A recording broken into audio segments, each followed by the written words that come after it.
కొన్ని imitation bangles ఉంటాయి కదా, అవి చాలా నచ్చి ఎంత కాస్ట్ ఉన్నా అయితే తీసేసుకుంటాం. కానీ కొన్ని రోజులు వాడిన తర్వాత నలుపైపోతూ ఉంటాయి. అలాంటప్పుడు వాటిని అనవసరం అని చెప్పేసి పడేయకుండా ఇంట్లో రూపాయి ఖర్చు లేకుండా ఎలాగ మళ్ళీ తిరిగి నలుపైపోయిన బ్యాంగిల్స్ మంచి కలర్లో తెచ్చుకోవాలి.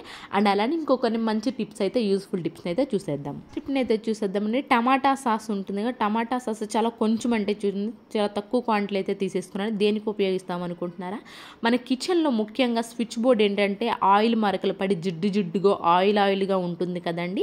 అలాంటప్పుడు మనకి వితిన్ సెకండ్స్లోనే నీట్గా మనకి స్విచ్ బోర్డ్ అనేది క్లీన్ అవ్వాలి అని అనుకుంటే మాత్రం కొంచెం టమాటా సాస్ వేసేసి పాత కాటన్ క్లాత్తో కనుక క్లీన్ చేసాము అనుకోండి, అలాంటి ఆయిల్ మరకలు, జిడ్డు మరకలు, దుమ్ము రిపీటెడ్గా పడకుండా ఉంటుందని. అండ్ అలానే మన స్విచ్ బోర్డుగా వితిన్ సెకండ్స్లోనే కొత్త దానిలాగైతే ఉంటుంది.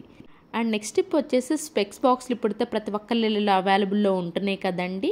ఒక్క బాక్స్ కాకుండా చాలా 2-3 బాక్సెస్ కనుక ఉన్నాయి అనుకోండి, దాన్ని అనవసరం అని చెప్పేసి పక్కన పడేయకుండా స్పెక్స్ తీసిన తర్వాత కూడా దీన్ని ఎలా రీయూజ్ చేయాలో చూద్దామండి.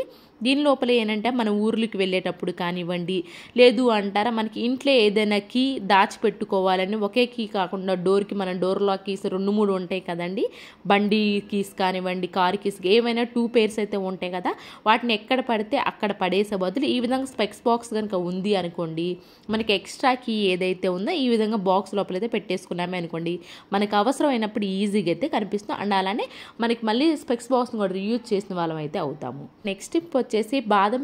కొంతమందికి ఏంటంటే నైట్ మొత్తం నానబెట్టేసి ఎర్లీ మార్నింగ్ అయితే తినడం అలవాటు ఉంటుంది కదా, అలాంటి వాళ్ళు నైట్ నానబెట్టడం మర్చిపోయినా, లేదు అంటారా ఐస్ క్రీమ్స్ కానివ్వండి, ఐస్ కానీ ఇంట్లో చేసుకునేటప్పుడు బాదంని కూడా ఈ విధంగా నైట్ మొత్తం నానబెట్టేసేయాలి. కానీ అలాంటి ఎప్పుడైనా మర్చిపోయినా కానివ్వండి, ఒక గంట సేపు ఈ విధంగా steel hot and cold water bottle ఉంటుంది కదండి, ఈ బాటిల్లో పెట్టేసేసి మనం ఒక గంట సేపు గోరువెచ్చని నీళ్ళు పోసేసి బాదం నానబెట్టేసాం అనుకోండి, నైట్ మొత్తం నానేది ఎలా ఉంటుంది సేమ్ అలాగే మనకి టెక్స్చర్ అయితే ఉంటుందండి బాదంది. ఒకవేళ మీకు ఈ విధంగా కనుక బాటిల్ లేదు అనుకోండి, హాట్ ప్యాక్ ఉంటుంది కదండి, హాట్ ప్యాక్లో కూడా సేమ్ ఒక 1 hour హాట్ వాటర్ పోసేసి బాదం నానబెట్టేసాం అనుకోండి, మనకి ఈజీగా బాదం అనేవి నానిపోతాయి. ఐ హోప్ ఇటుపైతే నచ్చిందని. నచ్చితే కనుక ప్లీజ్ అండి ఒక లైక్ ఇవ్వండి. మీరు ఒక లైక్ ఇవ్వడం వల్ల వేరే వాళ్ళకి అయితే ఈ వీడియో రీచ్ అవుతుంది. అండ్ అలానే నాకు మోటివేషన్గా ఉంటుంది కాబట్టి ప్లీజ్ లైక్ ఇచ్చి సపోర్ట్ చేయండి. అండ్ నెక్స్ట్ టిప్ వచ్చేసి ఇమిటేషన్ ఉంటాయి కదండి బ్యాంగిల్స్ అనేవి, ఎంత మనకి కాస్ట్ ఉన్నా కానివ్వండి నీట్గా ఉంటాయి అని చెప్పేసి కొంటూ ఉంటాం. అంతే కొన్ని రోజులు వాడగా ఏమవుతుందంటే నలుపైపోతుంది, డల్ షేడ్ కూడా వస్తూ ఉంటుంది. వీటిని అనవసరం అని చెప్పేసి పక్కన పడేయకుండా, అలాగే వేసుకోవాలన్నా కూడా నలుపుగా ఉన్న ఇబ్బందిగా ఉంటుంది కదండి. అలా కాకుండా ఇంట్లోనే మనం ఎలా మంచిగా షైనింగ్ ఫస్ట్ కొత్తలో కొన్నప్పుడు ఎలా ఉంటే సేమ్ అలాగే ఎలా తీసుకోవాలో చూద్దామండి.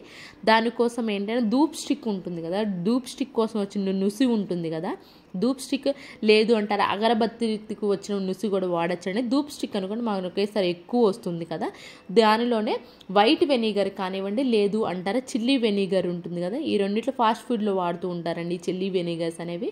మనకి ఏంటంటే స్టోర్స్లో అయితే ఈజీగా మనకి గ్రోసరీ స్టోర్స్ ఉంటాయి వాటిలో అవైలబుల్లో ఉంటాయి, లేదండి డిమార్ట్స్ అలాంటి వాటిలో కూడా అవైలబుల్లో ఉంటాయండి. మీకు దగ్గర లేదు ఉంటే అక్కడ వెళ్ళి తీసుకొచ్చుకోండి. చిల్లీ వెనిగర్ కానివ్వండి, లేదు అంటారా వైట్ వెనిగర్ కొంచెం పోసేసుకొని ఏవైతే మీరు క్లీన్ చేసుకొని నలుపుగా ఉన్నాయి అనుకుంటున్నారో ఆ బ్యాంగిల్స్ పైన ఈ విధంగా చేత్తోనండి, బ్రష్ కూడా పెట్టాల్సిన అవసరం లేదు. క్లియర్గా మీకు చూపిస్తున్నాను చూడండి, చాలా నీట్గా అయితే సేమ్ కొత్త వాటిలో కొన్నప్పుడు ఎలా ఉంటే అలాగే మంచి షైనింగ్ అయితే ఉంటాయండి. అండ్ అలానే ప్లీజ్ ఇలాంటి టిప్స్ ట్రిక్స్ మన ఛానల్లో బోల్డ్ అయితే అవైలబుల్లో ఉన్నాయండి. మీరు ప్రీవియస్ వీడియోస్లోకి వెళ్ళండి, చూడండి, మీకు నచ్చితేనే సబ్స్క్రైబ్ చేసుకోండి. ఈ విధంగా వాష్ చేసుకున్న తర్వాత మంచి వాటర్తో కనుక వాష్ చేసి చూపిస్తున్నాను చూడండి, బిఫోర్ చూడండి ఇప్పుడు చూడండి ఎంత షైనింగ్ అయితే ఉన్నాయో. ఆ తర్వాత ఒకసారి కాటన్ క్లాత్ ఏదైనా పాతది ఉంది అనుకుని కాటన్ క్లాత్తో తుడిచి చూపిస్తున్నాను చూడండి, మీకే అర్థమవుతుంది. ఖచ్చితంగా మంచి రిజల్ట్ అయితే ఉంటుందండి. అయితే ఇక్కడ ఏంటి అని అంటే వెనిగర్ కూడా అవైలబుల్లో లేని వాళ్ళు ఏం చేస్తారు అంటే సేమ్ అదేనండి, ఇక్కడ కూడా నుసే తీసుకున్నాను. దీని లోపల నిమ్మకాయ ఉంటుంది కదండి, నిమ్మకాయ కానివ్వండి, లేదు అంటారా పెరుగు, పులిసిన పెరుగు కనుక ఉంది అనుకోండి, ఆ పెరుగుని సేమ్ ఇలాగే మనకి వచ్చిన నుసి ఏదైతే ఉంటుందో ధూప్ స్టిక్ కానివ్వండి లేదా అగరబత్తికి కానీ వచ్చిన నుసి ఏదైతే ఉంటుందో దానిలో కొంచెం ఈ విధంగా వేసేసి చేత్తోని ఈ విధంగా రబ్ చేసి ఒక 2-3 minutes కనుక రబ్ చేసాము అనుకోండి, మనకి ఎంత నలుపైనా కానివ్వండి, డల్ షేడ్ ఉన్నాయి కానివ్వండి, చాలా కొత్త వాటిలాగైతే మెరిసిపోతాయి. ఇప్పుడు వీటిని కూడా మంచి వాటర్తో ఒకసారి క్లీన్ చేసి చూపిస్తున్నాను చూడండి.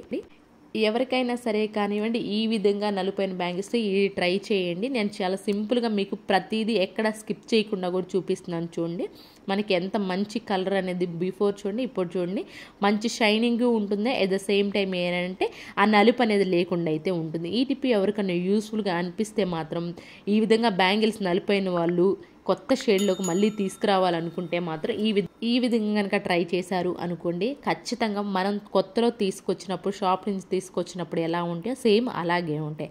ఐ హోప్ ఇది కూడా నచ్చిందని అనుకుంటున్నాను. అండ్ నెక్స్ట్ టిప్ వచ్చేసి అందరూ ఇప్పుడు సమ్మర్ హాలిడేస్ ఇస్తున్నారు కాబట్టి అందరూ ఖచ్చితంగా ఊరు వెళ్ళే ప్లాన్లో ఉంటారు కదండి.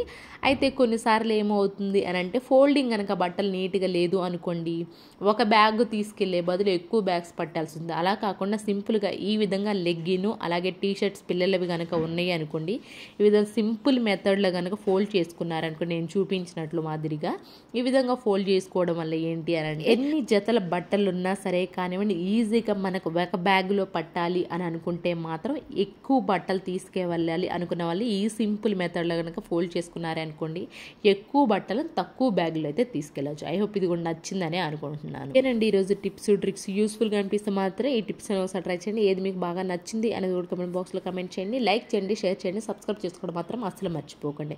రేపటి వీడియోలో మంచి మంచి టిప్స్తో మళ్ళీ మీ ముందుకు వస్తాను. అంతవరకు మీ అందరైతే హ్యాపీగా ఉండి హార్ట్ఫుల్గా అయితే కోరుకోండి. Thank you so much for your watching.